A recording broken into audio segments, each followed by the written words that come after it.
Showtime, folks!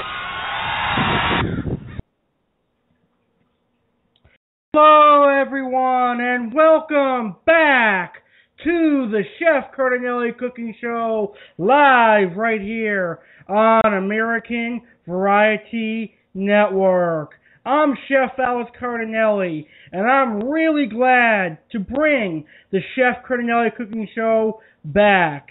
Now, the Chef Cardinale Cooking Show is going to air every Sunday night at 9 p.m. Eastern, right here on the American Variety Network.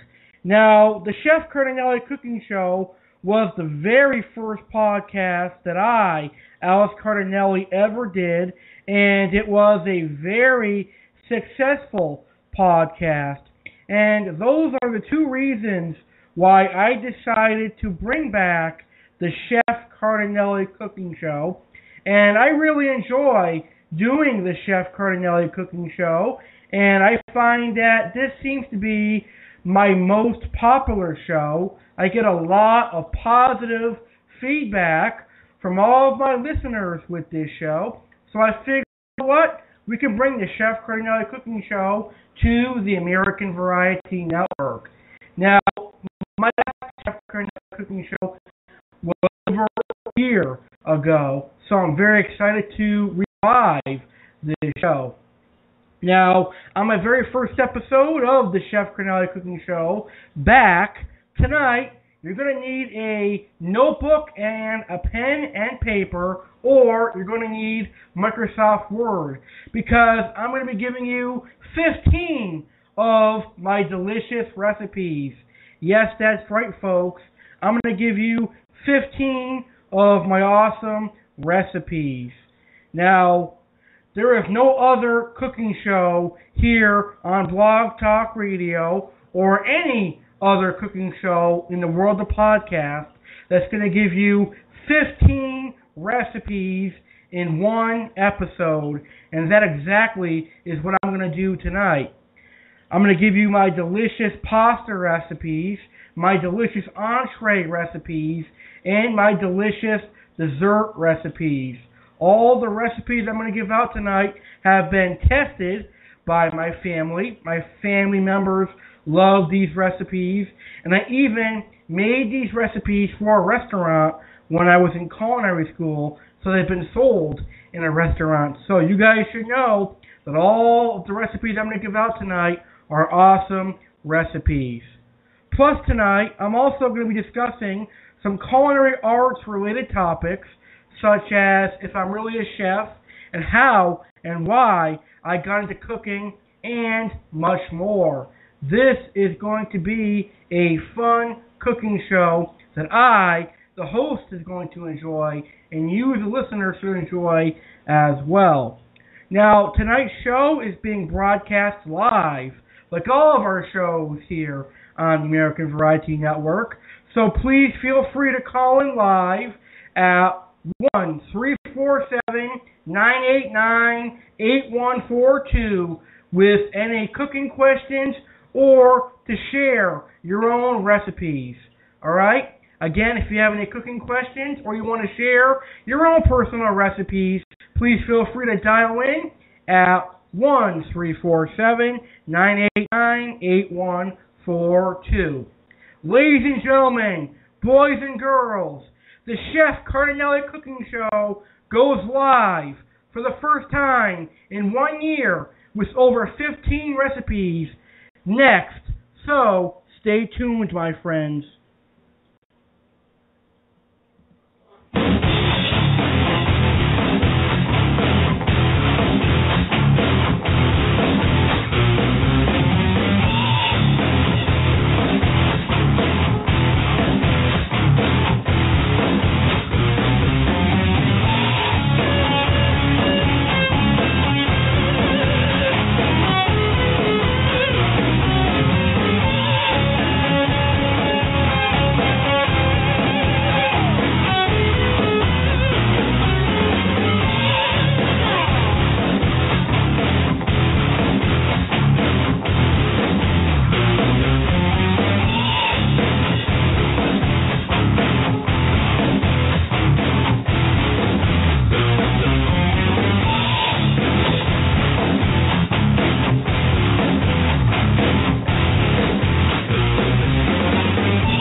Hi, Jeremy Stillhorn. I'm tuned into the American Variety Network, where I find the shows very educational and entertaining.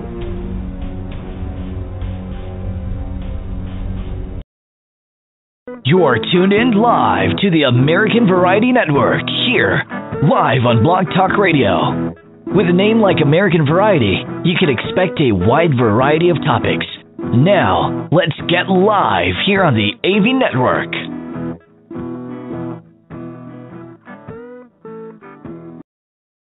Are you bold enough to call in and interact with tonight's topic? Well, prove it by calling in live at 1-347-989-8142 to ask questions about tonight's topic or share your thoughts on tonight's topic. Just pick up your phone and dial 1-347-989-8142 and go into a quiet location. Again, that's 1-347-989-8142. Now, let's get on with the show.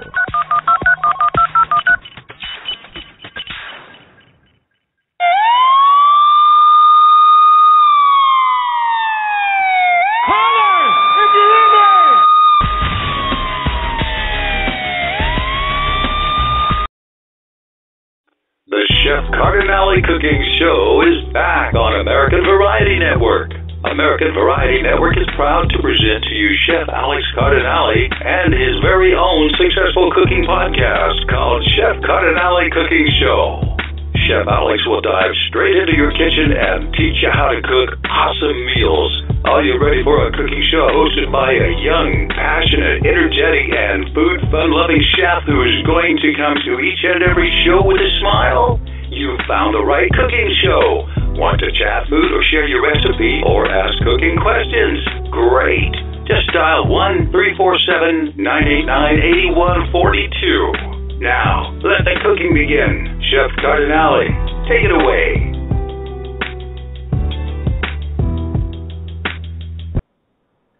Okay, we're back here live on the Chef Cardinale Cooking Show, the first episode of 2015 for the Chef Cardinale Cooking Show. And the Chef Cardinale Cooking Show was a very popular cooking show in 2013 and 2014. And my goal is to make the Chef Cardinale Cooking Show popular in 2015 and 2016. So can you imagine that this cooking show is now 3 years old? How awesome is that? Anyways, let's go ahead and start this wonderful Chef Cardinale Cooking Show right now. So we're going to start with some topics that I want to discuss, and then we'll get into our 15 awesome recipes of mine that I'm going to go ahead and give out. Now, one of the things I want to talk about first is the question that I'm hearing from a lot of people, and I currently don't understand why I am getting this question. I guess it seems to be coming off of the gossip mill. I guess someone is gossiping a lot about me. But anyways, I'm going to go ahead and answer this question. And the question is Alex really a chef? Well, only I would know the answer to this question. Now, first of all, I will tell you, don't listen to anyone but me on this, because I am the only one who knows Alex Cardinale, obviously. Nobody else knows me except for my family, okay? So don't listen to anyone saying that I'm not a chef. I wish I knew who was saying that, because I'd punch them right in the face, all right? But to answer this question, I am not truly a chef, as I've never, ever worked in a professional kitchen for over 10 years. Now, I admit that I am not a true chef, but it is only a nickname I give myself for the podcast. However, don't let it fool you. Just because I said I am not a chef does not mean I know nothing about cooking, baking, or food. Now let me tell you guys this. I did not spend 5 years in culinary school for nothing. I learned a lot about cooking, baking, and food in culinary school. Now, I'm not your average 22-year-old. I bet I have more knowledge on food and cooking than any ordinary 22-year-old out there. Now, an ordinary 22-year-old, for example, would barely be able to know how to cook their own meals, which is why people my age eat out a lot. So, in culinary school, I learned a lot. I learned about knife skills. I learned how to cook large quantities of food for restaurants. I learned how to bake some awesome pastries. And pretty much I learned the profession of culinary arts. I learned everything I'm ever going to need to know about cooking. So I learned very fast in culinary school. I was one of the fastest learners. And I have a lot of culinary arts knowledge, even though I'm not really a professional chef. I'm more of a culinarian, a person who has studied culinary arts and knows a lot about it and is going to share all of it with you. However, like I said, I'm going to be honest with you, I am not really a professional chef. I'm more of a person who likes to cook and bake and talk about it and talk about my experiences of cooking and baking, as well as some of the culinary art stuff I did learn from culinary school.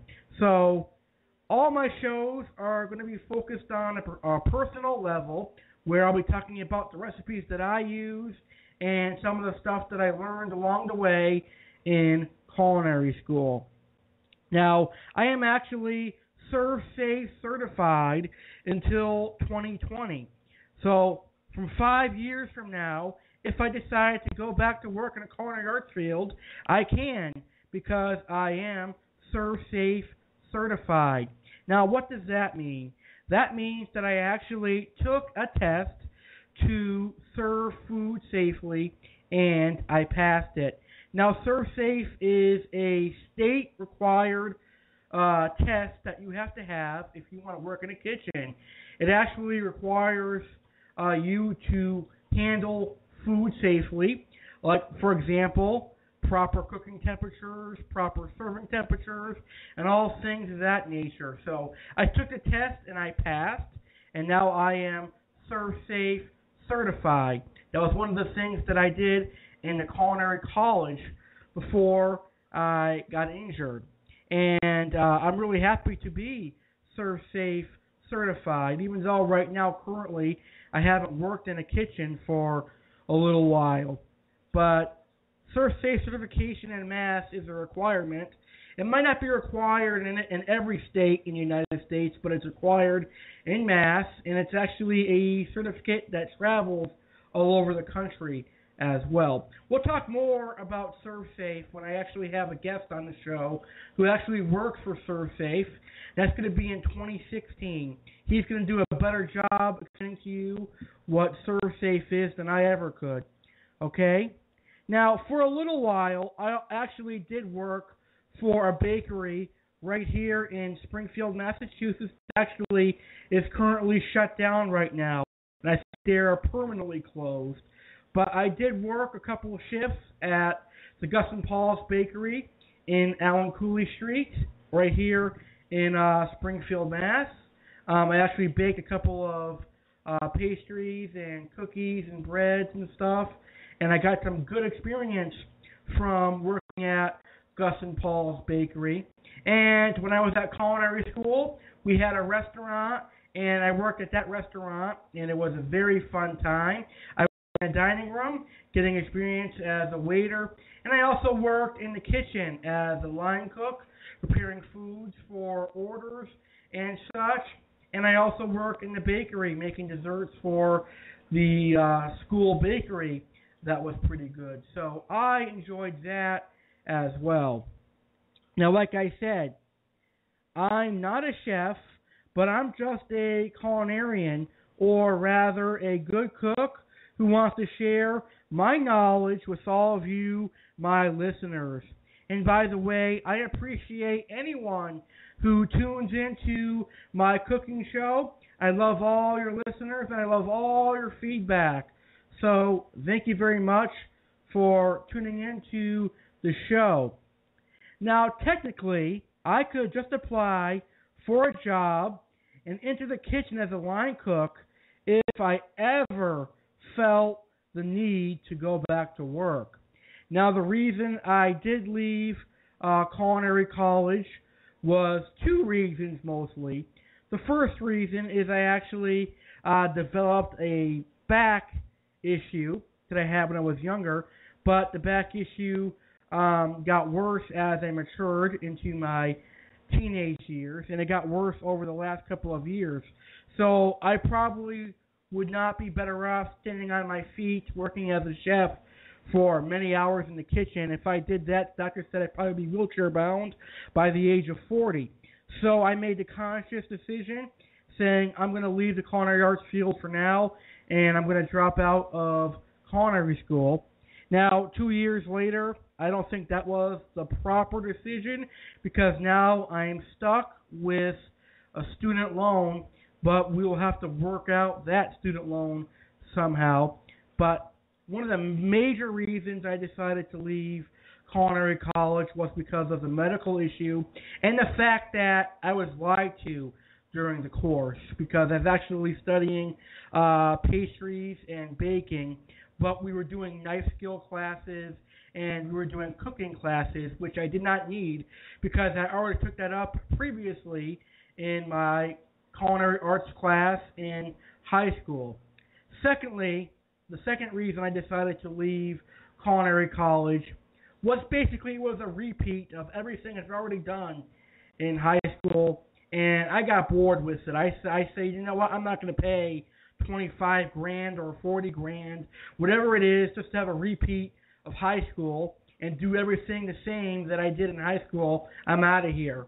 That was my attitude during the time because it really was a repeat. I was doing the exact same thing that I did in high school. I was learning how to have knife skills, how to handle customers in the dining room, and things of that nature. And I focused on that stuff in high school, so why would I repeat that in culinary college where you're supposed to be focusing on cooking and things of that nature? So that's why, technically, I am not a chef. So hopefully that answers your guys' question that you guys have been asking me week after week. I mean, I'm on my Facebook account right now, and I see like 3 or 4 people asking me if I'm a chef or not. So that's going to answer your question, and I'm not going to address this question any further after right now. Okay, now another question that was asked a month ago was, what got me into cooking? This is actually a very good question. Now, my parents and grandparents have always told me that at the time I turned 18 years old, which was 4 years ago, I needed to be self-independent.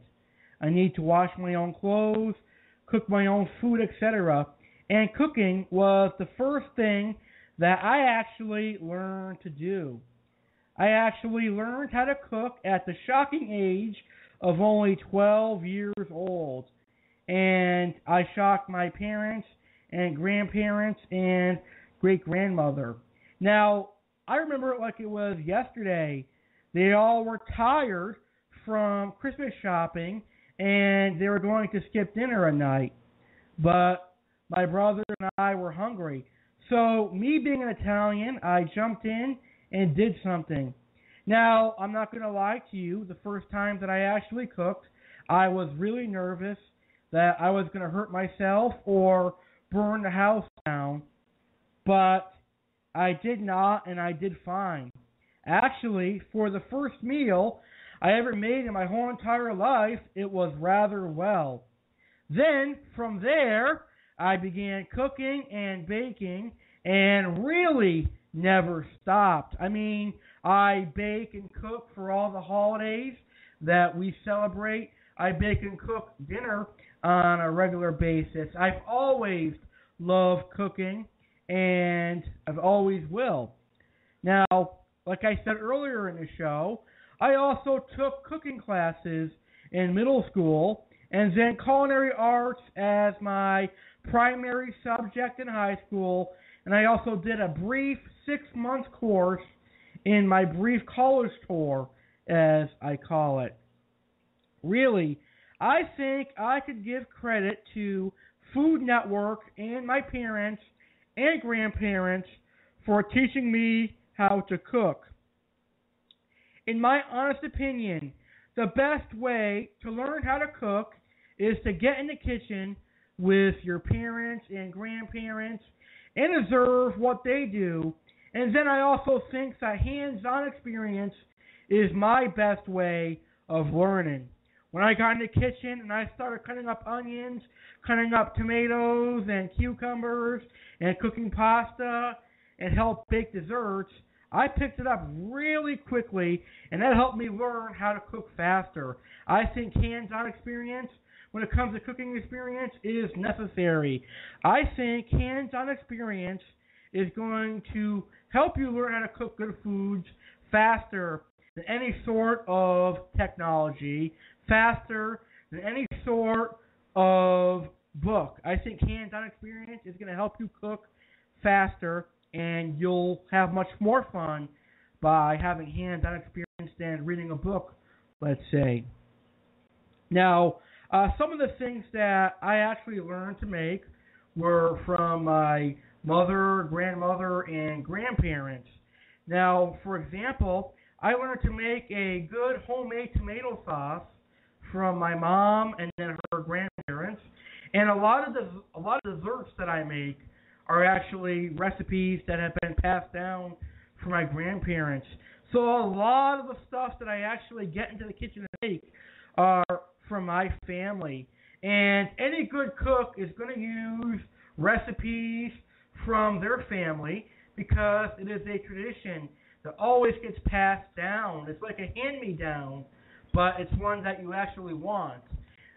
Unlike those clothes that your younger or older sister are going to give you that you don't want or that you don't need, a recipe handed down from your mother or your grandmother is going to be a privilege for you to have, and 9 times out of 10, the food is going to be awesome. All right? So right now, I want to talk to you about the first foods I ever cooked. Now, the very first meal I ever made happens to be my most favorite meal in the whole entire world since I was a little kid, and that is chicken parmesan. Any Italian guinea like myself loves chicken parmesan. I mean, what is there not to love about chicken parm? You've got your crispy chicken tenders or chicken cutlets breaded in panko breadcrumbs, deep fried to golden brown, then topped with a nice tangy marinara sauce and topped with ooey gooey mozzarella cheese that is nice and melted. I think chicken parmesan is an awesome meal. I also learned how to make eggs for breakfast because when I was younger, I liked to have eggs for breakfast. But now, at the age of 22 years old, I actually do not eat eggs very often, and I don't know why I don't. I'm just not a big fan of eggs, I guess. Not anymore. I'll have eggs once every so often, maybe like once every 2 months. I will cook eggs for breakfast, but that's just me. My family likes scrambled eggs and eggs over easy for breakfast. If they do have eggs for breakfast one morning, I'll probably just have like a peanut butter and jelly English muffin or something.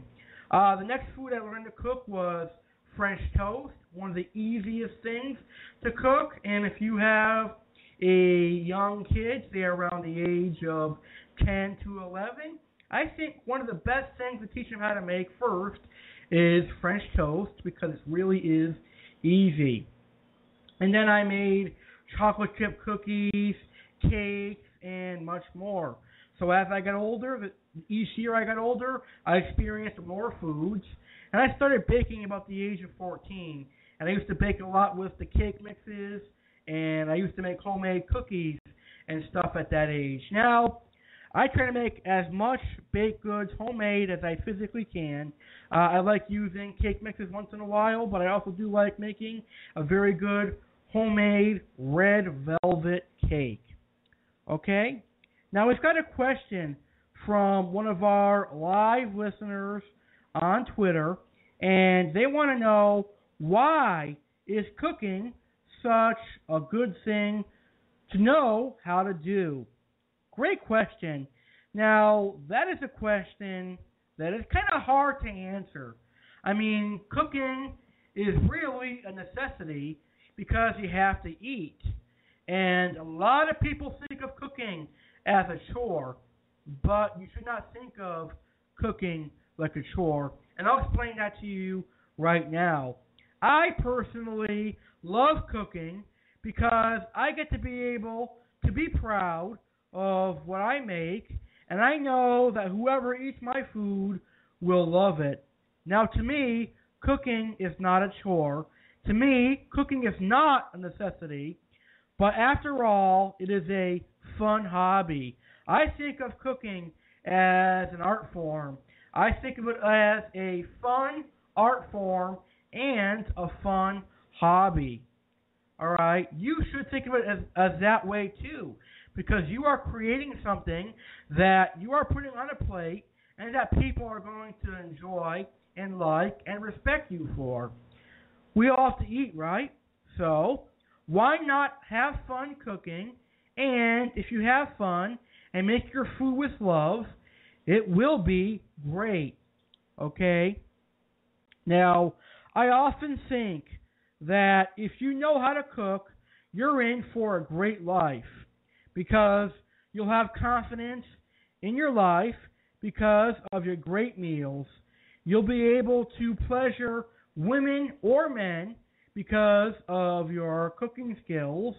And overall, you'll be an independent person.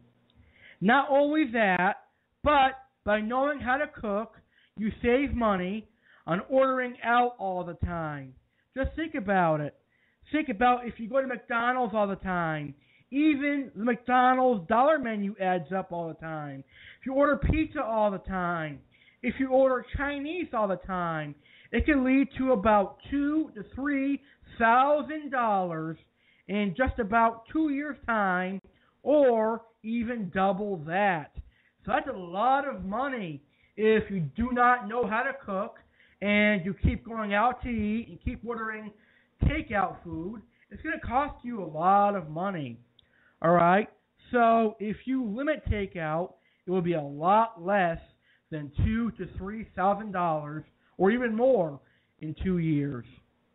Now, you could also cook for parties, the holidays, and even just for friends. Okay? So I think those are the reasons that cooking is a good thing to know how to do. And eventually, at some point in your life, you should be able to cook. Now, for some people, it happens to be when they're in their 30s or 40s, or possibly even in their 50s is when they start to learn how to cook. I personally recommend, if anyone out there has kids, you should teach your kids how to cook at the age of 12 or 13, because they're going to learn a lot faster, just like myself. All right? So that is why cooking is a good thing to know how to do. Now, for all those of you who look at cooking as a chore, make cooking fun and not feel like a chore by assigning someone else to do dishes while you cook. So if you live in a house where you have more than one person living there, I recommend that you volunteer to do the cooking, and then you have the other person do the dishes for you and clean the kitchen. That way you are sharing the responsibilities for dinner or lunch or breakfast, and that way you won't have to do the cooking, the cleaning, and the dishes. Okay? All right. So we've got another question from Twitter. And this question is, do I eat just Italian food? And that is from Twitter. Oh, that's a good question. No, I love Italian food, but don't even get me going on that. I do love Italian food, but yes, I do eat other food besides Italian food. Now, I love American foods such as fried chicken, macaroni and cheese, cheeseburgers, donuts, cakes, cookies, etc. Those are all American foods. I also love American Chinese food. Now, get this, folks. American Chinese food is not even close to being the authentic Chinese food. The Chinese food us Americans eat is nothing close to the food you would find in China. But I'll tell you what, the American Chinese food sure as hell is tasty, addicting, and delicious. Every time I get paid on the first of each month, I usually end up having Chinese food. And lucky for us here in Springfield, Mass, we've got a couple of great Chinese restaurants like the Peacock Chinese restaurant and the Long Walk restaurant. I love American Chinese food, and sooner or later I'm going to start cooking Chinese food, and we should do a podcast on Chinese food right here on the Chef Cardinale Cooking Show, exclusively on the American Variety Network. Now, I do like some Spanish food as well. For example, I love quesadillas and I love Spanish rice. But the only Spanish food I will never touch, and I don't mean any offense to any of the Spanish people out there, but I hate beans. I really do. Alright? I don't eat any of those beans. I think they're too grainy, and overall they have a disgusting, starchy taste to me. Not a big fan of beans. So if you were to give me a rice and beans plate, I would simply eat the rice and ignore the beans. But I like tacos, I like quesadillas, I like Spanish rice without beans, I like enchiladas, I like a lot of Spanish food. I also like Cajun food. There is nothing better in the summertime than a nice gumbo and chili.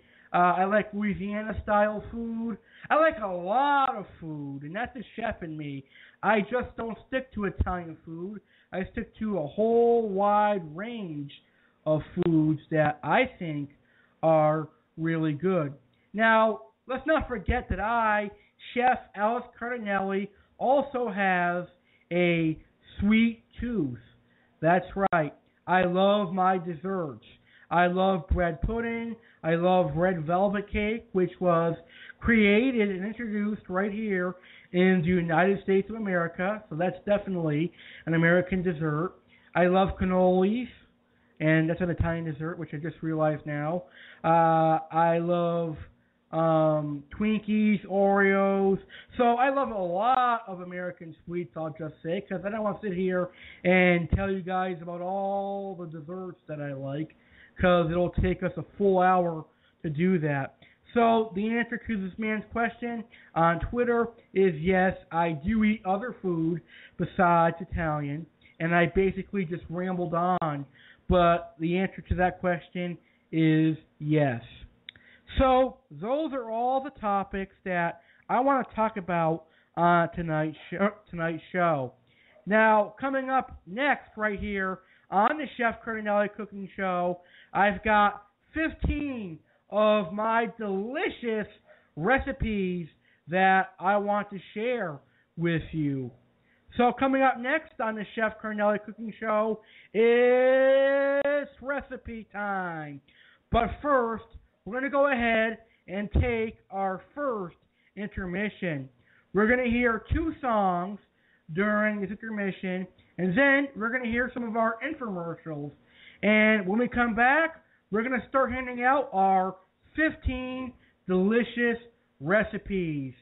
So, live listeners and archive listeners, don't go anywhere. Recipe time with 15 of Chef Alex's best recipes is next.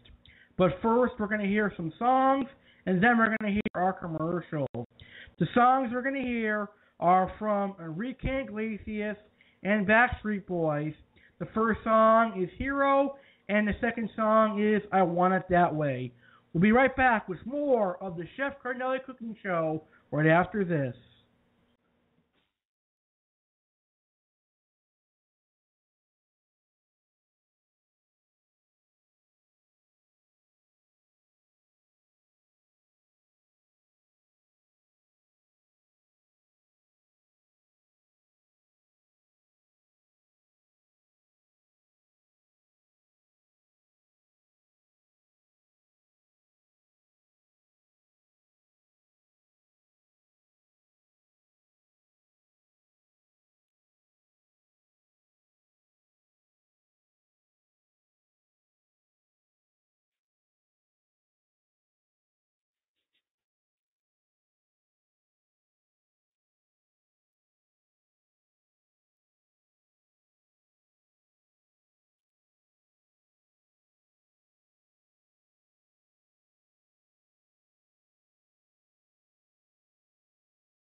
Do you have something you'd like to promote or advertise?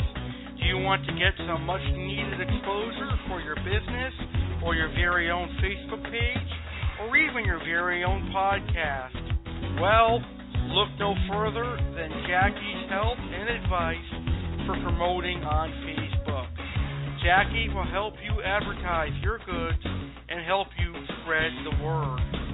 I, Alice Cardinale, have personally been great friends with Miss Jackie Wilkes, and she has a very kind heart, and she is a very sweet lady, and she will definitely help you grow like she has helped Alice Cardinale grow. To advertise and promote your business or anything you want to advertise, please like and check out the page Jackie's Help and Advice for promoting on Facebook.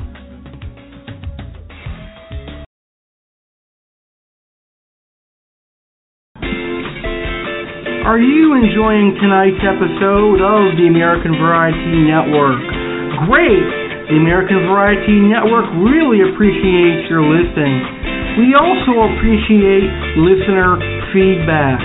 Please feel free to email us your thoughts and opinions on tonight's show. Our email address is AmericanVarietyNetwork@Comcast.net. That's AmericanVariety.Network@Comcast.net.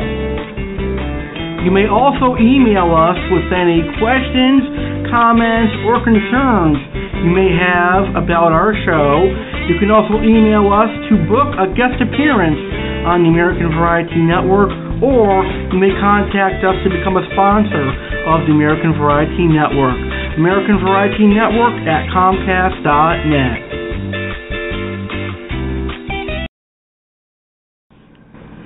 Would you like to find out when the next episode of the American Variety Network is? Do you want to find out the news and updates for the American Variety Network? Well, all you have to do is go on your computer and log on to the social media sites. The American Variety Network is now on Facebook and Twitter. That's right, you can find the American Variety Network on Facebook and Twitter. Like our fan page on Facebook called American Variety Network, and follow us on Twitter. Our Twitter fan page is @American Network 1. Again, our fan page on Facebook is American Variety Network. Hit like, and our fan page on Twitter is @American Network 1, and hit follow.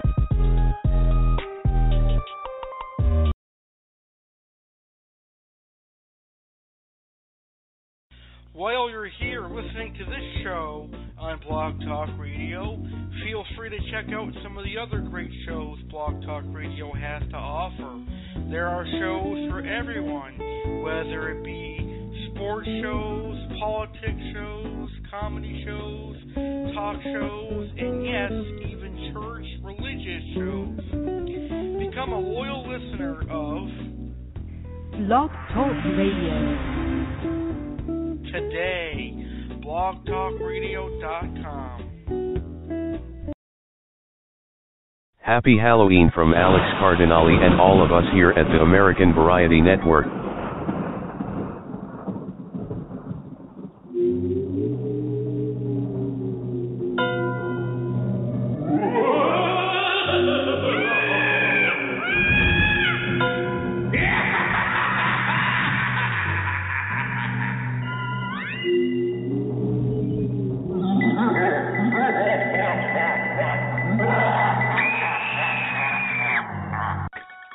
We hope that your month is full of tricks and treats as well as plenty of scariness. Don't forget to enjoy some delicious candy this Halloween season. The American Variety Network suggests Reese's, Kit Kat, Snickers, and some Oreos for delicious Halloween treats. Make sure you have your candy ready for trick or treating. Happy Halloween!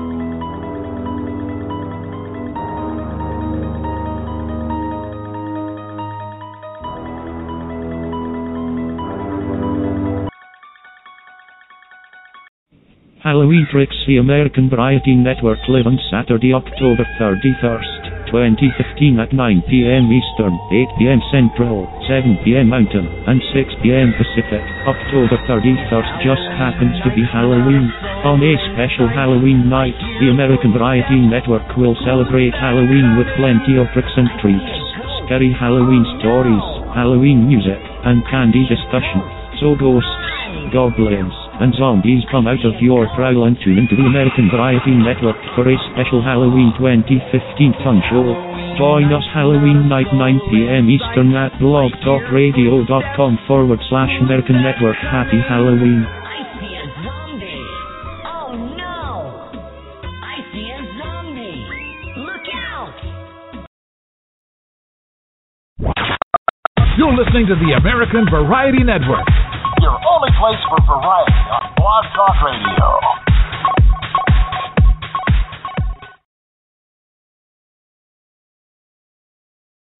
Are you bold enough to call in and interact with tonight's topic?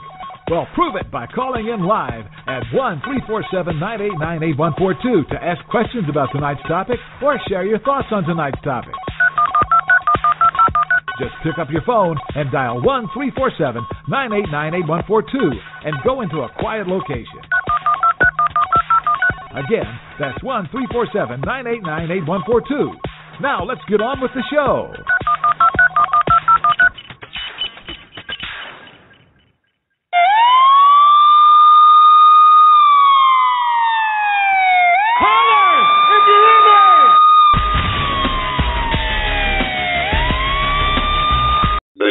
Cardinale Cooking Show is back on American Variety Network.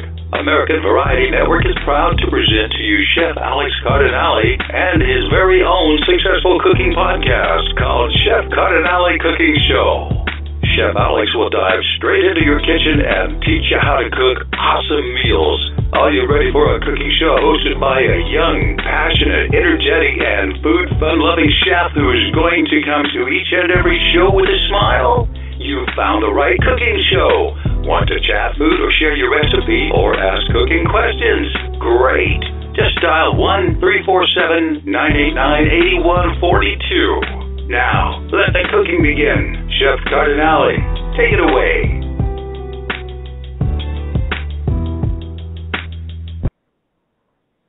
Welcome back to the Chef Cardinale Cooking Show, right here, live exclusively on the American Variety Network. Tonight, the Chef Cardinale Cooking Show has officially returned, and before our intermission, I was discussing some culinary arts topics, such as I answered the question about if I was a chef or not, and I talked about how I got into cooking and some other great topics. So, if you're just tuning in right now, you're going to have to catch the archived episode to hear what we talked about for culinary art topics on tonight's show. But we're getting ready for my favorite part of the show, and I can probably guess this is going to be your favorite part of the show as well. We are getting ready for recipe time, and recipe time is going to be a segment on each and every Chef Cardinale Cooking Show where I'll be giving out my personal recipes.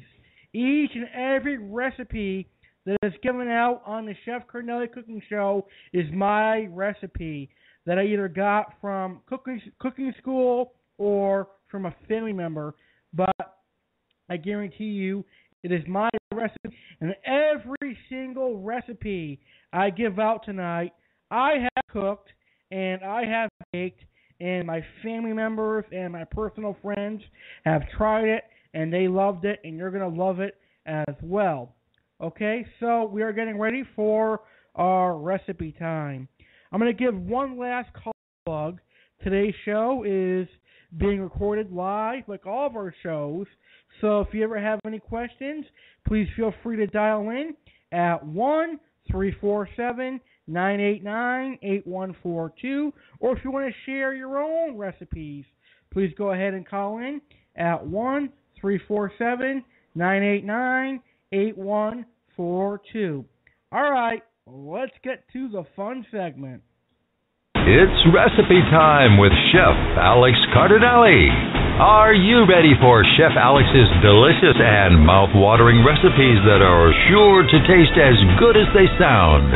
Be sure to grab a pen and a piece of paper and write down these delicious recipes. Now, let's get on to recipe time.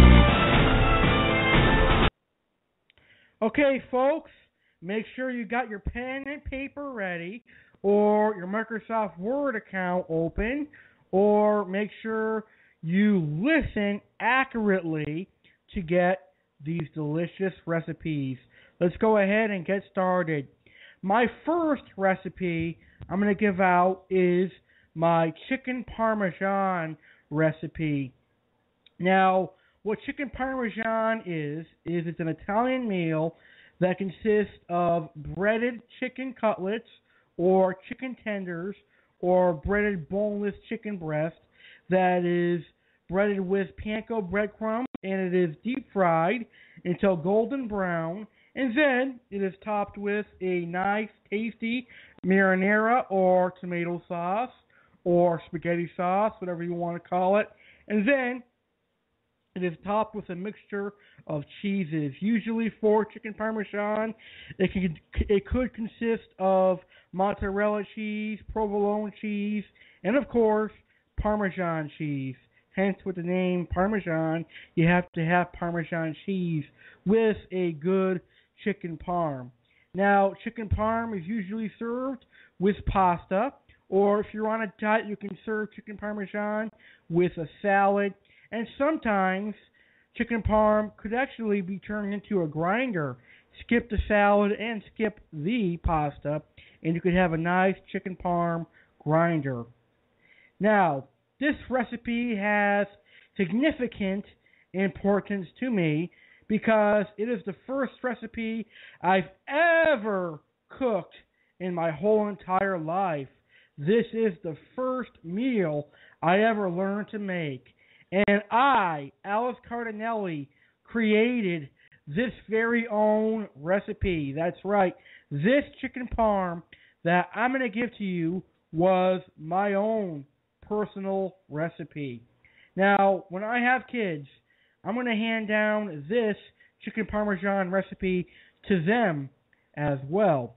And I'm also handing it down to you as well. So here we go. Chef Alex's chicken parm. Now, I'm going to give you the recipe for the chicken parm, and I'm also going to give you my homemade marinara sauce. So it's a win-win for you because you're going to get the recipe to make chicken parm, and you're also going to get the recipe for the homemade marinara sauce. So here we go. Chef Alex's chicken parm. You're going to need 1 pound of boneless chicken breast, pounded thinly. You're going to need 3 cups of panko breadcrumbs, or you can use Italian breadcrumbs as well. You're going to need 2 cups of flour, seasoned with salt, pepper, and Italian seasonings. You're going to need 4 eggs. You're going to need marinara sauce, and I have the recipe following this. You're going to need fresh mozzarella cheese, and you're going to need Parmesan cheese and fresh parsley. And on the side with your chicken parm, you're going to need cooked al dente ziti, or you can use a salad if you're on a diet. So, directions to make my chicken parm. First, you want to pound the chicken thin. This is going to make sure that your chicken cooks evenly and is fork tender. Then, dredge the chicken in the eggs, then in flour, back in egg, and finally finish with breadcrumbs. Place on a plate to let the breadcrumbs stick. Then you want to heat a skillet with about 1/4 to 1/2 cup of oil. Cook the chicken 5 minutes per side and remove from pan. Bake the chicken at 350 degrees Fahrenheit for 4 minutes to ensure the chicken is cooked and extra crispy. Now, place in a casserole dish the cooked chicken and top with marinara sauce and mozzarella cheese and your fresh chopped parsley. Bake at 350 for 12 minutes. Then, remove from the oven and top with Parmesan cheese and place in the broiler for 1 to 2 minutes. Be careful. You want a little golden, not burnt. Now, the final step for this great Parmesan is to cook some ziti pasta or your favorite kind of pasta for 6 to 7 minutes. Drain, keep warm, and serve with my homemade marinara sauce. Now, here is my homemade marinara sauce that my great-grandmother gave my mom and that my mom gave to me. So here we go. Chef Alex's homemade marinara sauce. 1 10-ounce can of diced tomatoes. 1 10-ounce can of tomato puree. A half can of tomato paste. 1 large onion chopped. 2 garlic cloves minced. 1 fresh bay leaf. Fresh basil and parsley. 1 cup of Parmesan cheese and Italian seasoning. And that can include salt and pepper, garlic pepper seasoning, dried oregano, and your personal favorite seasonings. And you also need a half teaspoon to 2 tablespoons of sugar to reduce the acidity in the marinara sauce. Now, depending on how acidic you like your tomato sauce or your marinara sauce, is going to depend on how much you add. Now, you can add anywhere from half teaspoon to 2 tablespoons. Generally, I go with 1 tablespoon of sugar. Directions to make my marinara sauce. I sweat the onions and the garlic in a little oil for 12 minutes. Then I add the diced tomatoes and the tomato puree. Heat for 10 minutes. Then add your tomato paste. Add your fresh herbs and seasonings and heat for 20 minutes on low heat. Remove the bay leaf and add a small amount of sugar to reduce acidity. Enjoy. Alright, so that's my first recipe for the evening. Now, it's time to move on to my next recipe, and that is chicken marsala. Now, I first learned about chicken marsala in cooking school, and when I first found out about it, I was like, wow, that sounds good. Mushrooms, marsala wine, and chicken. And when I first found out about chicken marsala, I was like 17 or 18, and at the time I thought it is kind of cool to cook with wine, and I was like, I want to cook this, and I asked my chef the day that we were opening the restaurant, can I make chicken marsala? And my chef that was my instructor back then, he actually loved chicken marsala, and he was really excited that I asked about it, so we actually did make chicken marsala, and it sold a lot, so it was a successful entree that we made. It was great. So ever since that day, I've always liked chicken marsala because I simply love to cook with wine, and I love mushrooms, and of course, chicken is one of my personal favorite meats and favorite kind of poultry. So chicken marsala is actually another Italian entree that comes from the town of Sicily, I believe. I might not be correct, so don't quote me on that. But it's an Italian entree that is really popularized right here in America because a lot of Americans love their wine, and marsala is a nice, sweet, dry, fortified wine that us Americans love. Anyways, let's get straight to the recipe. Chef Alex's chicken marsala. 1 pound of boneless, skinless chicken breast. A half cup of flour seasoned with salt and pepper and Italian seasonings. 1 to 2 pounds of portobello mushrooms, or any mushrooms that you enjoy. 1 onion chopped small. 1 scallion chopped small. 1 to 1.5 cups of marsala wine. A half cup of chicken broth.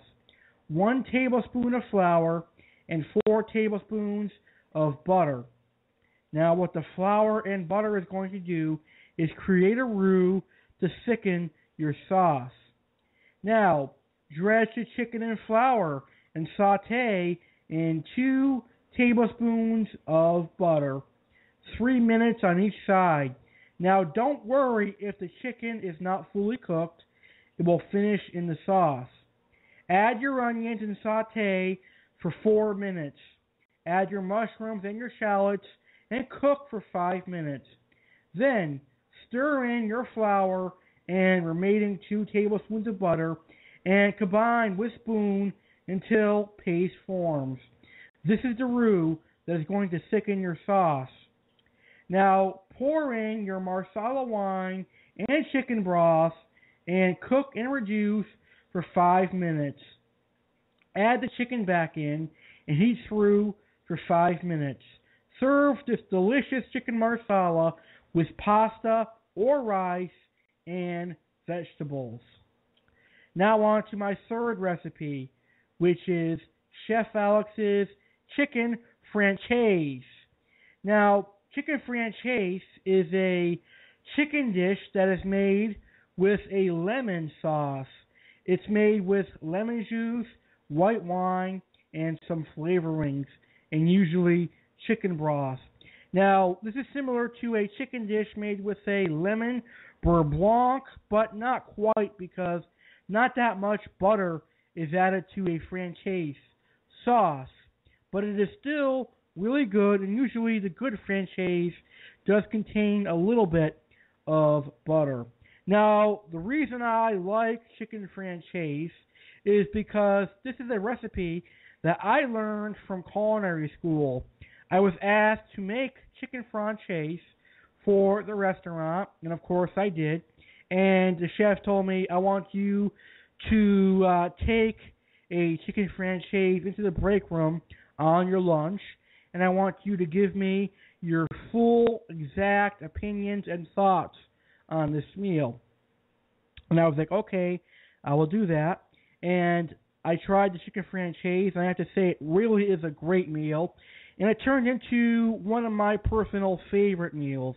As a cook, you're going to hear me say that I have a lot of personal favorite meals, but I got to tell you, chicken franchise is one of those comfort foods that I really enjoy. It's got a great lemony flavor, and the chicken is fork tender.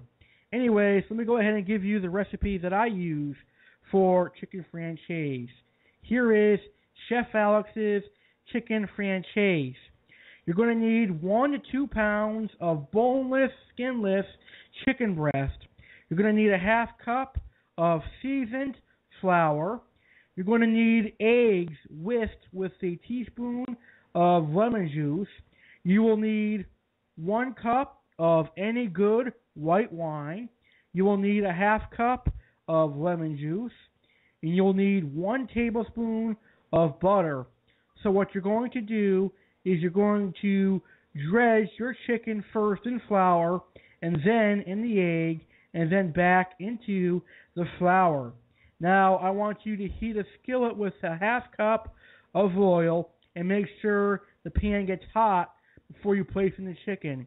Then when your oil is hot, add your chicken and cook for 3 to 4 minutes on each side.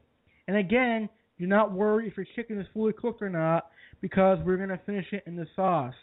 Now, I want you to remove your chicken after 8 minutes or so and keep it warm. Drain your oil and clean your pan. Then you're going to add your butter, and you're also going to add a little bit of garlic as my secret ingredient. I use a half teaspoon of garlic. Then I want you to pour in your white wine and your lemon juice. And another secret ingredient I use, I want you to add a half cup of chicken broth. Let that reduce by a little bit. Then you're going to add a slurry of cornstarch and water. So what you're going to do is you're going to take a half teaspoon of cornstarch and mix it with a little bit of water until you get a nice paste. Put that into your franchise sauce and continue to whisk until a thick sauce forms. You want it to look like a gravy, sort of. Then you're going to add your chicken back to the pan and heat for about 2 to 3 minutes until your chicken is fully warmed again. And you're going to serve this chicken franchise with pasta, rice, or any sort of side you like. I like to top my pasta or my rice with that delicious franchise sauce. It is really good, friends. All right, moving on down to a pasta recipe for our fourth recipe. Now, I call this my chicken and broccoli pasta delight. Now, I came up with this recipe a couple years ago because I loved chicken and broccoli Alfredo. But unfortunately, for some reason, my stomach cannot handle Alfredo sauce anymore. And I was quite disappointed because chicken and broccoli Alfredo is actually a good pasta meal. And I actually still wanted a chicken and broccoli pasta meal, but I came up with a solution. Now, I told you guys how much I love the combination of white wine and lemon juice. Well, since I couldn't have Alfredo anymore, I came up with what I call the chicken and broccoli pasta delight, which features a white wine lemon sauce as the sauce instead of a heavy Alfredo sauce. It's a really good recipe. And for those of you who like Alfredo, but you love the combination of chicken and broccoli pasta, and you're on a diet and you want to skip that heavy, rich Alfredo sauce, this recipe is for you. Now, 2 years ago, when the Chef Cardinale Cooking Show was originally started, I had a good friend of mine by the name of Joyce Wilson, who actually created this meal. She used my recipe, and she actually sent me a picture of it. So this is one of the few recipes of mine that actually have listener interaction. So I hope that all the recipes that I give out here in 2015 and 2016 get you, my listeners, involved. And if you do use my recipes, I do appreciate you letting me know your thoughts on the recipe, and hopefully you can send me some pictures as well. I'd love to hear what my listeners are cooking from my recipes. Anyways, here we go. Chef Alex's chicken and broccoli pasta delight. You will need 1 to 2 pounds of chicken cut into chicken nuggets about 2 inches thick. You will need 1 onion chopped. You will need 1 to 2 pounds of fresh broccoli or frozen broccoli, whatever you choose. You need 1 pound of portobello mushrooms. You will need 2 cups of white wine. You will need a half cup of lemon juice. And for roux ingredients, because we need to use roux to thicken the sauce, you will need 2 tablespoons of flour and 2 tablespoons of butter. And you're also going to need salt, pepper, and seasonings to season your sauce. So what you're going to do first is you're going to cut your chicken into nugget-sized pieces, and you're going to saute that in a big saute pan with a tablespoon of olive oil. And I want you to season your chicken with salt and pepper in the pan, and you can use any kind of seasoning you want to season your chicken. Now cook your chicken until it's about halfway cooked. At the halfway point, I want you to add in all of your vegetables, which includes the onions, the mushrooms, and the broccoli. Now I want you to cook that for about 8 minutes. Then your chicken should be fully cooked and your vegetables should be tender. Now you're going to add in your white wine, your lemon juice, and your chicken stock. I think I forgot to mention you will need chicken stock. And you're going to need a half cup of chicken stock for this recipe. So add in your wine, your lemon juice, and your chicken stock and simmer for 10 minutes. Then I want you to take your 2 tablespoons of flour and 2 tablespoons of butter and combine the flour and butter until it turns into a nice paste. Add that to your sauce and let the butter melt and keep stirring. That is going to thicken that beautiful sauce. And serve it over your favorite kind of pasta. I think linguine, fettuccine, ziti, and even penne works well with this kind of awesome pasta. The chicken and broccoli delight by Chef Alex Cardinale. Alright, so my next recipe is another pasta meal, but it's a classic pasta meal that I know you, my listeners, are going to love. It is a baked macaroni and cheese recipe. And tonight, I've got 2 macaroni and cheese recipes for you. Now, this recipe right here, the baked macaroni and cheese recipe, is a recipe another one of my loyal listeners cooked. And it's a recipe that one of my personal friends cooked. My personal friend and loyal listener, Jeff T., made this macaroni and cheese recipe. And he actually likes it. He's a big macaroni and cheese fan. And he enjoyed this macaroni and cheese. And this recipe I got from culinary school as well. So here we go. Chef Alex's baked macaroni and cheese. And like I said, there is nothing better than homemade macaroni and cheese. I love baked macaroni and cheese. And my recipe for a baked macaroni and cheese is cheesy, crispy, and delicious. Every bite is going to ooze of delicious cheesiness. Now, on to the recipe. Chef Alex's baked mac and cheese. You're going to need 3 to 4 pounds of macaroni, and you can use elbows, rotini, or penne, or whatever kind of pasta you like. You're going to need 1 1/4 cup of all-purpose flour. You're going to need 1 stick of butter and a tablespoon of butter on the side. You will need 1 1/2 cups of chicken broth. You're going to need 10 cups of milk, and you will need 4 to 5 bags of any cheese. More if you like cheese, or less if you don't want to over-cheese your mac and cheese. You can use your favorite seasonings. And optional, for a crispy topping, you can use breadcrumbs or Ritz cracker topping. Now, you want to preheat your oven to 350 degrees Fahrenheit. Now, melt your butter in a big pan. Add flour and whisk until a thick paste forms. Add your milk and chicken broth a little at a time and whisk it in. Now season with your choice of seasoning. Turn heat to medium and let simmer for 10 to 15 minutes until thickened. Add cheeses, and as they melt, whisk them in. And that is your cheese sauce for your macaroni and cheese. Now, in a baking pan, combine your pasta and cheese sauce. Add your topping, which could be breadcrumbs or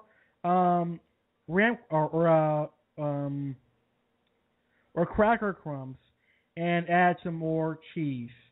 Now bake this baked macaroni and cheese for 30 to 40 minutes at 350 degrees Fahrenheit. It's a really good baked mac and cheese recipe. Alright, now if you're not a big fan of the baked, dry mac and cheese, but you have a crock pot and you still want to do homemade macaroni and cheese, boy oh boy, do I got a solution for you. This is perhaps my favorite macaroni and cheese recipe because I too like cooking in a crock pot. So, here is Chef Alex's crock pot macaroni and cheese. It is very creamy, cheesy, and has a bit of flavor to it. But it's actually very rich, and it will fill you up very quickly. So maybe that's a good thing as well. But this is my favorite mac and cheese. Here we go. Chef Alex's crock pot mac and cheese. You will need 2 pounds of elbow macaroni. You're going to need 4 cans of Campbell's condensed cheddar cheese soup. You're going to need 8 ounces of sour cream. You'll need a 1 8-ounce bag of cheddar cheese, 1 8-ounce bag of Monterey Jack cheese. You'll need mustard cheese cut in chunks, Parmesan cheese, Italian seasoning, and 1 tablespoon of mustard. And you're also going to need a half cup to 1 cup of milk, depending how creamy you want it. And you also need a little bit of butter. Now, if you're not a big fan of sour cream, you can totally omit the sour cream, which means take sour cream out of the recipe. I made macaroni and cheese tonight without the sour cream, and I gotta tell you, it tastes just like that Stouffer's baked macaroni and cheese you buy at the grocery store, but much better and homemade. Now, directions. You want to cook your elbow pasta until al dente, about 6 to 7 minutes. Turn your crock pot on medium to medium high. Add your butter and melt it. Then put your pasta in the crock pot. Add a little bit more butter until your pasta is coated. This will prevent your pasta from sticking. Then you're going to add that Campbell's condensed cheddar cheese soup. That's going to be like your soup. That's going to be like your cheese sauce. And then you're going to add your sour cream and mix until combined. Let it cook in a crock pot for 15 minutes.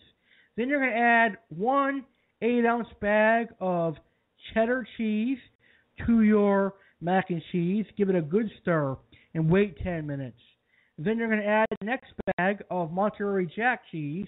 Give it a good stir and wait another 10 minutes. And then you're going to add your Parmesan cheese. Give it a good stir and wait a minute.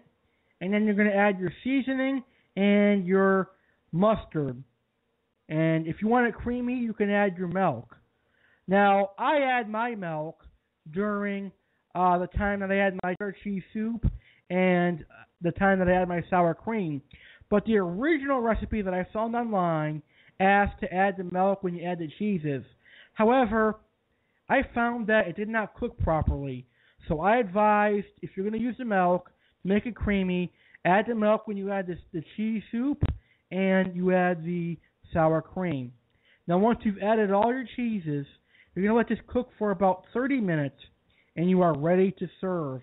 This is a great recipe that I know is going to be great for Thanksgiving because Thanksgiving is coming up really soon, and it's going to be great for any time, for anybody that loves macaroni and cheese. All right, so now let's get on to garlic bread. Us Italians love garlic bread. I cannot stress that enough. And I want to give you my homemade garlic bread recipe. So what you're going to need is a fresh Italian bread loaf, and you want to slice that. Or you can already buy pre-sliced Italian bread as well. You're going to need some butter, 1 stick of butter, and you want to melt that stick of butter on the stove. Now this melt, you want to add either fresh garlic or about a tablespoon of garlic powder. To the garlic powder or the garlic, if you're going to use fresh garlic, I would use 1 clove. You want to add some parsley. You can use dry parsley or fresh parsley, and you want to chop the fresh parsley really small. You're also going to add some Parmesan cheese, about half a cup, and then you're going to stir that together. Now, I want you to take a food-safe brush, like a brush you would use to put barbecue sauce on a chicken, and I want you to dredge the Italian bread with the garlic butter that you just made. Then you're going to take some mozzarella cheese and place it on top of the garlic bread. Pop the garlic bread into a 350-degree oven for about 5 minutes. And there you have it! Delicious, cheesy garlic bread that you all are going to love and enjoy. All right, my last cooking recipe for you, my last entree recipe for you is my delicious meatloaf.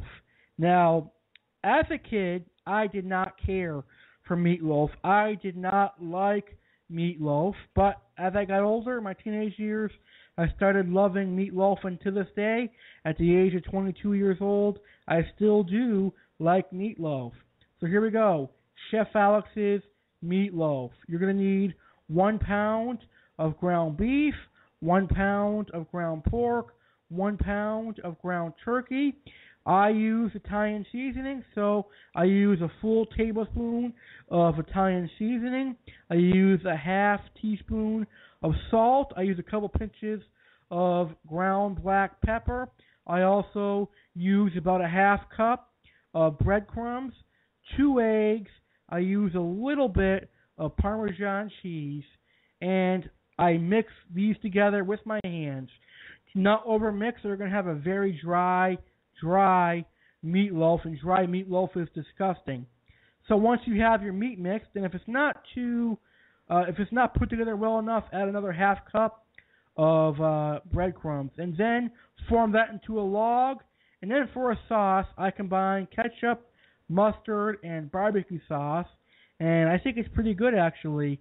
I saw that on Food Network as one of the hosts of a Food Network show was making an American meatloaf, and he used that as a sauce, and it is very good. Now, if you don't like the combination of ketchup, mustard, and barbecue sauce, you can use like a sweet chili sauce, or you can use marinara sauce, or you can skip sauce altogether. Because honestly, I think meatloaf was good on its own. You don't need a sauce. So what you're going to do after you put your sauce on the meatloaf is pop it in a 350-degree oven and cook it for 40 to 45 minutes, or until it tests out done and the temperature reads 160 degrees Fahrenheit. And that is my meatloaf recipe. Okay, folks, that is all my cooking recipes that I have for you. Now, I am getting ready for my delicious dessert recipes. But I'm going to rest my voice for a few minutes because I do have a cold, and I don't want to sound like a hoarse throat talking. So, I have 2 more songs I'm going to play, and after these 2 songs, I'm going to give you my wonderful dessert recipes. The first song is called Holy Grail by Jay-Z, and the second song is called The Real Slim Shady by Eminem.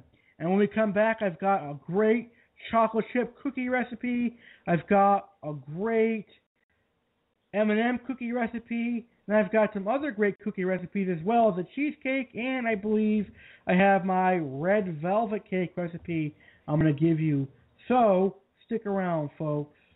Funk Master Flex Night. Funk Master Flex. Funk Master Flex. Funk Master Flex.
clitoris.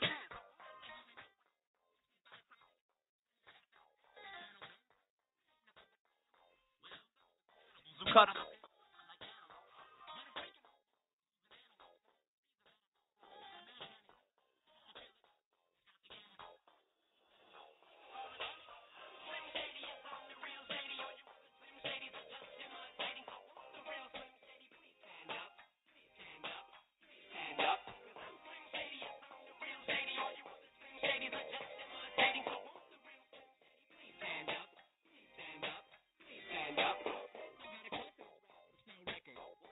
So fuck you too.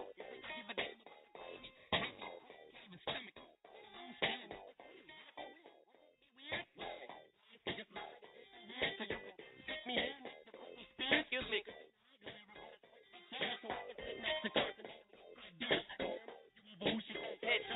Little bitch.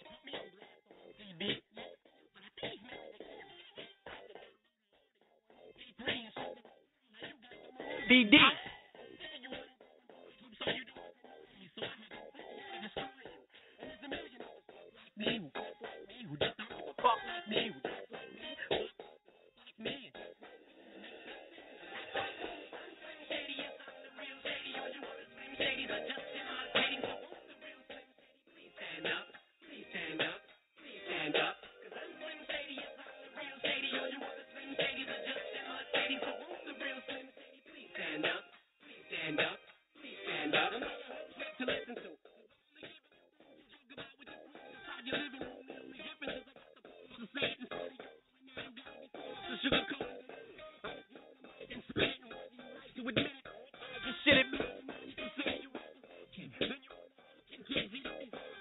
Volume.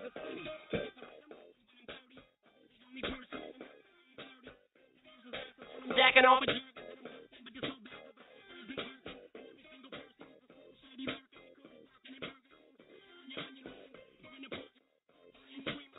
Fuck.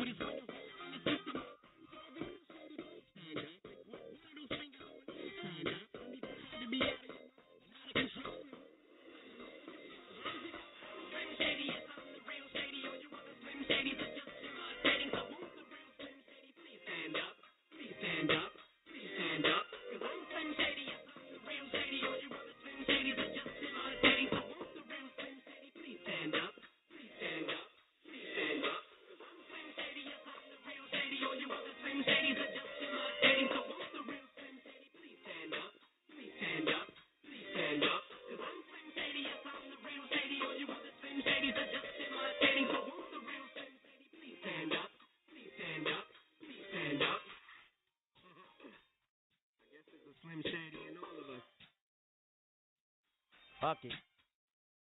Let's all stand up.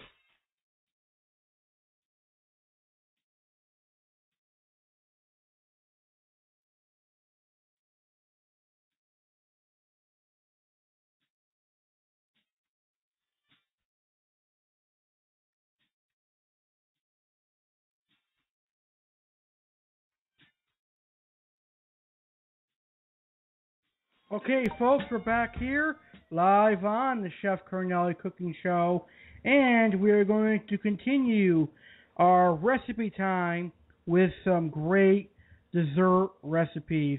So I see that we only have about 20 minutes left, so let's go ahead and finish with our great recipes. So, the next recipe I'm going to give you, which is the first of 5 dessert recipes I'm going to give out, is my chocolate chip cookie recipe. Now, this recipe means a lot to me because this was given down to me by my great-grandmother who passed away in 2008, and she loved to bake delicious homemade chocolate chip cookies, and her cookies were awesome, by the way. So I have her recipe, and I get to make them when I feel like a nice batch of homemade chocolate chip cookies. Now, I love soft and chewy cookies, and these are exactly them. Now, if you prefer crispy cookies, make sure you bake these cookies for 10 to 11 minutes. So, here is my recipe, Chef Alex's chocolate chip cookies. You will need 1 cup of butter-flavored shortening, or you can use 1 cup of butter if you prefer. You will need 3/4 cup of white sugar, 3/4 cup of brown sugar, 2 eggs, 2 teaspoons of vanilla extract, 2 1/4 cups of all-purpose flour, a teaspoon of baking soda, a teaspoon of salt, and 2 cups of milk chocolate chips. You want to preheat your oven to 350 degrees Fahrenheit, and you want to line your cookie sheets with parchment paper. Now, in a large bowl, cream together the butter, flavored shortening, or the butter, brown sugar, and white sugar until light and fluffy. Add the eggs one at a time, beating well with each addition, then stir in the vanilla. Combine the flour, baking soda, and salt, and gradually stir into the cream mixture. Finally, fold in the chocolate chips. Drop by rounded spoonfuls onto the prepared cookie sheets. Now, bake for 8 to 10 minutes in the preheated oven until light brown for your soft and chewy cookies. For crispy cookies, bake 10 to 12 minutes. Now, allow cookies to cool on a baking sheet for 5 minutes before removing to a wire rack to cool completely. All right. Now, my next recipe is M&M cookies. Now, M&M cookies bring me back to my childhood because I loved having M&M cookies as a kid. And this is actually my mom's recipe. So here we go. M&M cookies. 1 cup of packed brown sugar, a 1/2 cup of white sugar, 1 cup of shortening, 2 eggs, 1 1/2 teaspoons of vanilla extract, 2 1/2 cups of all-purpose flour, 1 teaspoon of baking soda, 1 teaspoon of salt, and 1 1/2 cups of M&Ms. In a large bowl, mix together your sugar, eggs, shortening, and vanilla thoroughly. Add your flour, salt, and baking soda to creamed mixture. Blend well. Add 3/4 cup of M&M candies. Drop dough by teaspoonful onto cookie sheet. Slightly push a few candies on top of each dough ball with remaining candies. Now bake at 350 for 9 to 11 minutes or to your liking. And that's a delicious M&M cookie. Now, my next recipe is another recipe that my mom makes for the holidays, and they're called peanut butter blossom cookies. Now, a peanut butter blossom cookie is a peanut butter cookie that is topped with a Hershey Kiss candy. So it really is that classic combination of peanut butter and chocolate, and my mom has been making these since I was a kid for Christmas, so it is kind of a Christmas tradition, and they are a very delicious cookie, and I know that all my listeners out there are going to enjoy this recipe if you love peanut butter and chocolate. So here we go, my mom's peanut butter blossom recipe. Ingredients: a 1/2 cup of Crisco butter shortening, a 1/2 cup of creamy peanut butter, a 1/2 cup of firmly packed brown sugar, a 1/2 cup of sugar, 1 large egg, 2 tablespoons of milk, 1 teaspoon of vanilla, and 1 3/4 cup of all-purpose flour, 1 teaspoon of baking soda, a 1/2 teaspoon of salt, and sugar for sprinkling the dough. Now, when I make this recipe, I don't use Hershey Kisses.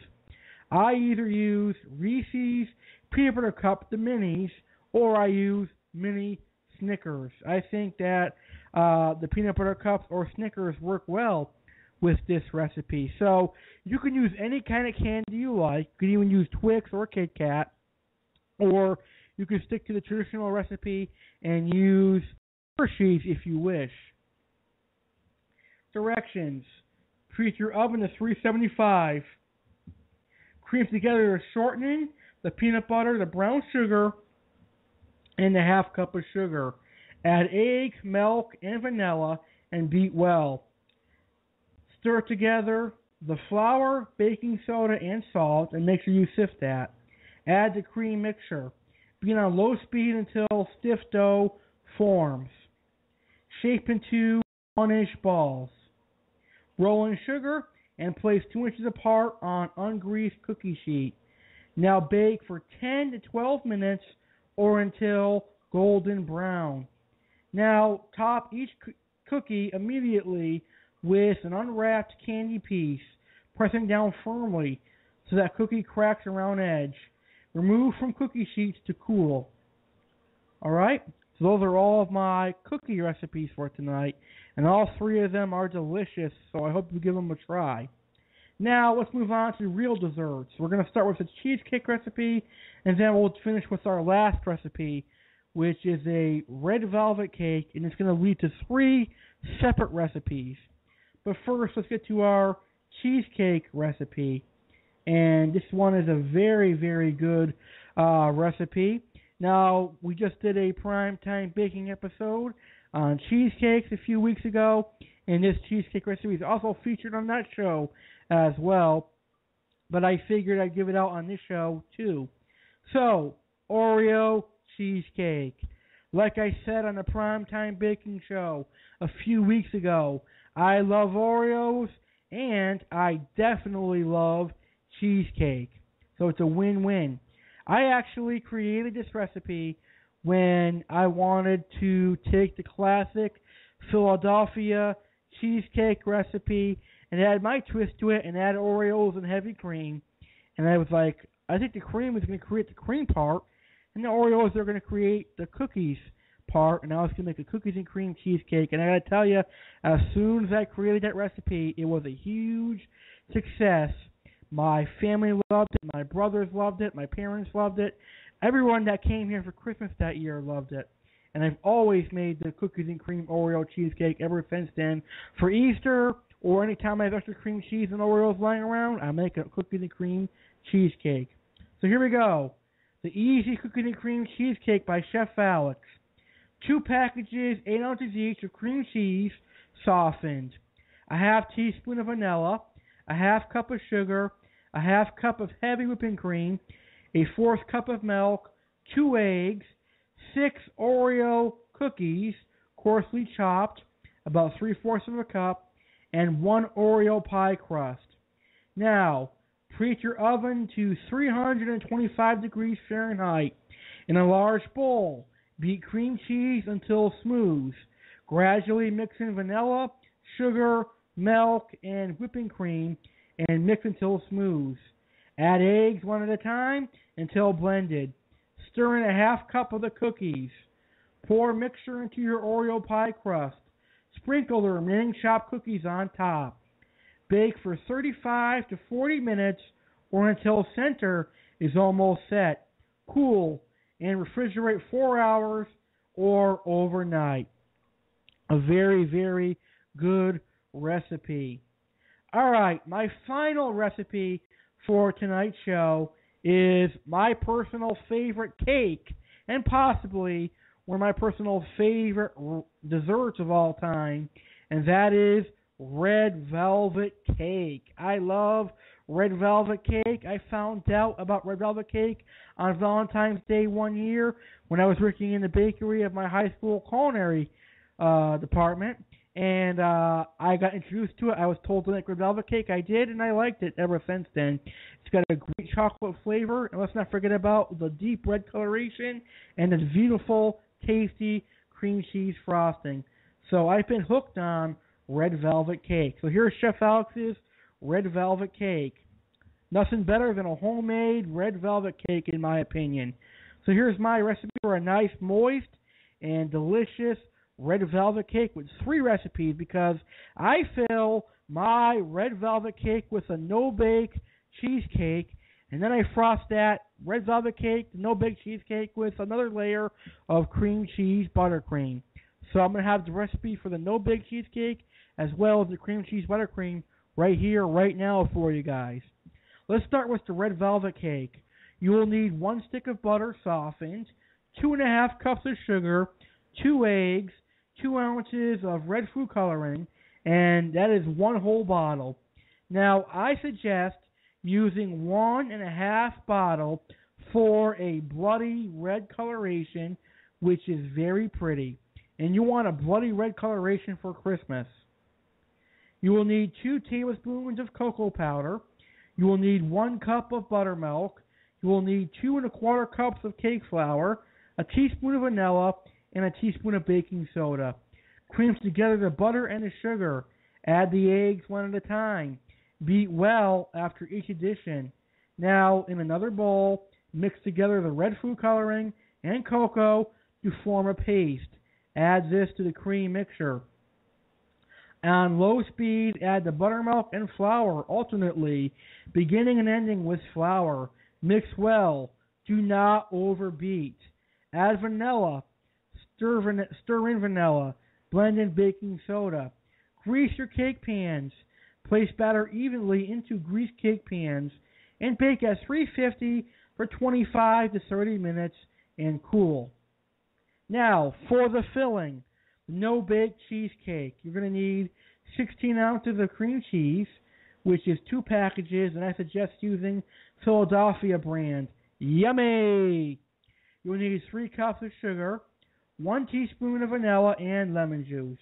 Directions: mix all together. Cool the red velvet cake as soon as they come out of the oven. My suggestion is to sit them on the table and then put them in the fridge. Once completely cool, it has to be cold, place a cheesecake filling into the center of the cake. Place a top layer over the cake. Place in the fridge and let the cheesecake part harden for 2 hours. Then take out of the fridge and frost with cream cheese, buttercream. Use any red velvet crumbs for garnish, or you can use cherries or strawberries as well. Now for that cream cheese buttercream I just mentioned. 8 ounces of cream cheese, a half cup of butter softened, 1 teaspoon of lemon juice or extract, 1 teaspoon of vanilla, 4 cups of powdered sugar, and a small teaspoon of milk. Cream together the butter and sugar for 3 minutes. Add the extracts. Add the powdered sugar 2 cups at a time. And add a small amount of milk and you are good to go. There is your cream cheese buttercream. All right, ladies and gentlemen, those are all of my recipes for tonight's show. Now, I hope you guys will all enjoy my recipes, and I hope you all will use my recipes. All right?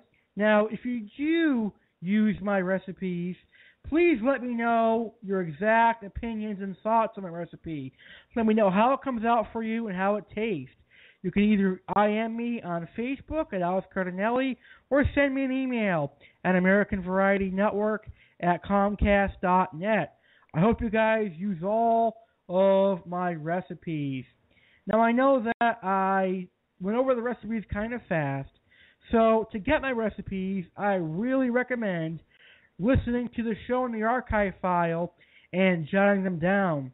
Now, in the archive file, you can actually stop and pause the part of the show to write down what you need for the recipe, or I can actually reply to an email with the recipe. So if you want me to send you a recipe that I gave out on tonight's show, please email me at AmericanVarietyNetwork@Comcast.net, and I would be more than happy to send you one of the recipes that I gave out tonight, or I could send you all 15 as well.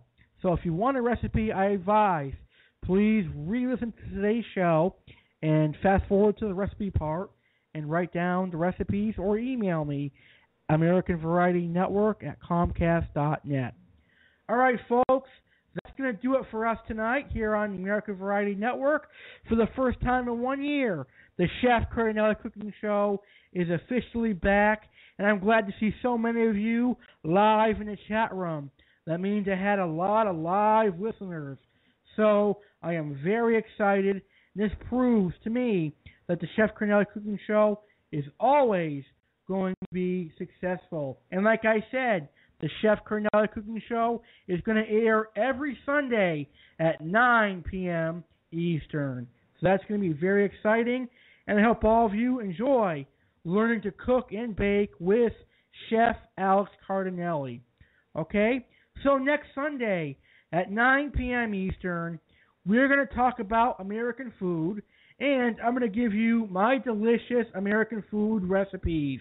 Next Sunday at 9 p.m. Eastern, learn about the different kinds of American food. For example, we'll talk about New England food, and New England is famous for clam chowder, whoopie pies, and other foods like that. We'll talk about the Cajun cuisine from Louisiana and stuff. So next Sunday, live right here on the Chef Cardinale Cooking Show at 9 p.m. Eastern, we're going to talk about American foods, and I'll have about 10 or 11 American food recipes for all of you, my great listeners. So please tune in next Sunday at 9 p.m. Eastern for another episode of the Chef Cardinale Cooking Show. All right, guys, that's a wrap for tonight's show. I hope you guys enjoyed today's awesome show. Now, please follow us on Facebook, the Chef Cardinale Cooking Podcast. Click like on our fan page and join our fan group, Chef Cardinale Cooking Podcast. And if I get enough followers on that group, I'll post all of our recipes on that group. So make sure you check us out on Facebook. Add me as a friend on Facebook, Alice Cardinale, and talk about my show there. And follow us here on Blog Talk Radio, blogtalkradio.com/American Network. Don't forget, we're also on iTunes, Stitcher Radio, and much more.